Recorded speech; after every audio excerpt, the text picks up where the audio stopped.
But thank you for coming by today's presentation of the Driven. And we have a more of an intimate setting today, invite only roundtable, but we couldn't get the very best business owners, but we got 3 of the best. We got a few more showing up right now. But thank you, Brenda from Arizona Housing Solutions, for being here. Roger, does it go by Tesis? You're going to get picked on a lot today because we're talking about branding specifically. So when especially your business in particular, you do credit card processing. However, you're more of a broker for. Yes. Well, so your brand in particular is going to be, So is it one? yeah. Your brand in particular is going to be kind of interesting how we kind of delve into that. Yeah, we're making some changes. Yeah. So, okay. Now we got Paul Hodgson from Stratford University. And Allison, how about if you sit over here? And MJ Jensen from Idea Magic. Hi, I'm doing. I know. And of course, Jim Grossman from Full Forward Coaching. Jim was the presenter last week. He did a phenomenal job, and that's why we had to bring him back this month. So we're talking about branding today. And in particular, it's going to be interesting because we're all from different industries. We all have a different idea of how we brand ourselves. And the definition of brand as it pertains to each one of us, I think, is going to be very, very unique. Okay? So, just to kind of get started, what does your brand state about you and your business? It's kind of the name of the presentation. You pulled this quote out, Jim. Oh yeah, it's an old little kid's poem. I think you probably heard of it. I think it was written 1895, something like that. I never saw a purple cow, never hoped to see one, but I can tell you anyhow, I'd rather see than be one. Well, it's 2020 and times have changed. And now, at least from my perspective, branding positioning is all about being that purple cow, right? Standing out and finding your unique place, what you do best. Finding your place that you can own in your clients, customers, prospects, mind, it's all yours. And that is positive, unique, valuable, trustworthy, and all those other things we think of. So real quick and going around the room, Brenda, what makes you the purple cow in your industry? I don't know. That's a good question. Well, I think like we're purple cow because we so diversified in what we do. Right. So we provide kind of a total solution to our clients. So instead of just doing sales or just doing management or just doing corporate housing, we provide all 3 options. They're kind of an all-in-one solution. Right. Yeah. Right. Yeah. Roger, why are you the purple cow?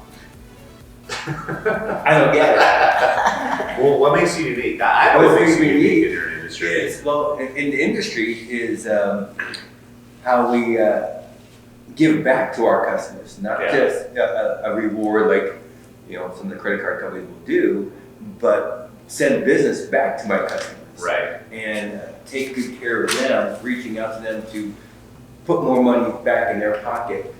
So first of all, obviously give them a pay raise by saving them money, but secondly is sending them jobs, sending them work. And just from you and I have discussed about your industry, you do the right thing, which is kind of makes you unique in your industry. Not everybody provides the best optimal solution because they want a higher commission. They do. You go in there to provide the most optimal solution to give your clients a choice. Yes. So that's unique. Mm-hmm. Yeah. And you're gonna be there for the long haul. Like we talked about yesterday, how many times do you get asked, are you still doing that job? Right. Really? Yeah. Doing it 7 years, really? I'm just gonna upset and quit. So, Allison? Well, obviously with Legal Shield, I'm one of many in the community. So I've worked really hard to kind of brand myself as the Legal Shield lady. And even if somebody is not my member, I'm always there to try to help and solve problems, because I find that by doing that and making that available to people, that it comes back in that they will refer to me. Right. So it's kind of the way I've just tried to make myself stand out amongst all the other Legal Shield associates. You and Roger are good at that, being very educational and reminding all of us who are Legal Shield members that all of our benefits that we actually have that we never take advantage of. Exactly. Mr. Hopper, what makes you, I mean, you're very unique in your industry, but let's take the art world as a whole. What makes you unique? In the art of scratchboard, which is my Right. niche, I'm the only one that I know of that literally Yeah. has a promotional, has a package of supplies, and then I back it up with video training. Yeah. It's been done, video training's been done with different art education programs, never with term scratchboard. Yeah. So it's, Yeah. and it's the oldest art in the world. Yeah. Yeah. I've learned a lot from all these past few months that we've been kind of collaborating. MJ? I think, first of all, my unbridled enthusiasm, so I help my clients that aren't very enthusiastic about their business for whatever reason get enthusiastic, which in turn helps them be more successful. You know, you've got to have enthusiasm about your business or it is not going to survive. And those businesses that I've worked with for the last some years, the ones that found enthusiasm again about their business, and hopefully I helped them find that, they just exploded because of it. So I think my unbridled enthusiasm doesn't work for everybody, and those that it doesn't work for aren't my avatar. Those that it does work really well. So your definition of brand, I ask this question a lot, you know, in all my presentations, no matter if we're talking Facebook, Instagram, anything else, because it all begins with your brand. Yeah. Perfect concept is what we kind of talked about. Yeah. Be noticed, be remembered, be preferred, and better, I think, to niche it down, however you want to say that, as far as you can and drill into it. There's sometimes a gap when we talk about what our brand stands for, what it is. If we go to our clients, customers, and ask them, we make it something completely different. So I like to think of my business as kind of a laboratory in a way, as I'm always trying to talk with clients, customers, prospects, people they just run into who may not be any of those things, about their problems, their concerns, and how they see what I do, so that I can close that gap of what's important to them and how they view me and how I'm looking at myself in the mirror. And like Shawn said, we're here, we're looking great. Well, maybe we are, maybe we're not.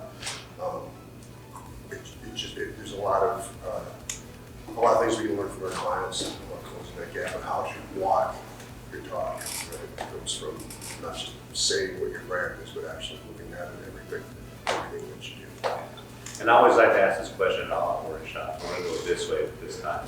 In a sentence, how would you define brand? It's everything that people see, hear, smell, touch, feel about what your brand represents. Oh, You're introducing yourself to the world. I think it's the mission and vision of the company. What brings you to first thought about your company?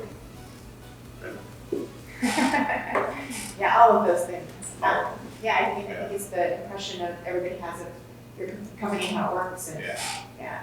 visually, mentally, emotionally, all of that. Yeah. I always thought of it as what people talk about me if I were to walk outside the door. You know, how would you define brand in a sentence? Yeah, I think it's a place that you own in someone's mind. What they, you're saying, everything that they touch, think, experience. Not just during the sale, before the sale, after the sale. It's kind of, it's who you are. And I always like that because we all kind of have an overlap, but there's some uniqueness in all of our questions, I think. Yeah. Okay, this one. This is one definition. This is for Seth Godin, if you know who he is. Brand is a set of expectations, memories, stories, relationships that taken together account for a consumer's decision to choose one product or service over none. So you all talked about your brand, what your brand stood for. How does that come into play, I would ask, with your clients, consumers, when they make a decision to choose you over someone else? I mean, in my situation, I think it's mostly dependent on me. Like it's clients make a decision because of the presentation I give them. And So you are the brand. right, yeah, exactly. No, I'm authentic. No games, straight up. Trust. I think for me, it's more about whether a person decides to engage with Legal Shield or do nothing at all. So I don't really necessarily competing against anybody, another company. It's just their decision whether they want to move forward or do nothing. So for me, it's a lot of education. So, Can you restate the question? no. My name is Paul. I'm Jim. Jim, I Yeah, apologize for being late. I was at a No, no. PNI networking this morning. You're fine. How, just when someone comes to buy, say, your a piece of art, They your decided video to buy class, or they're prior? decided. They decided to buy. Why do they come? Why do they choose you, your product, your service, over some competitive piece?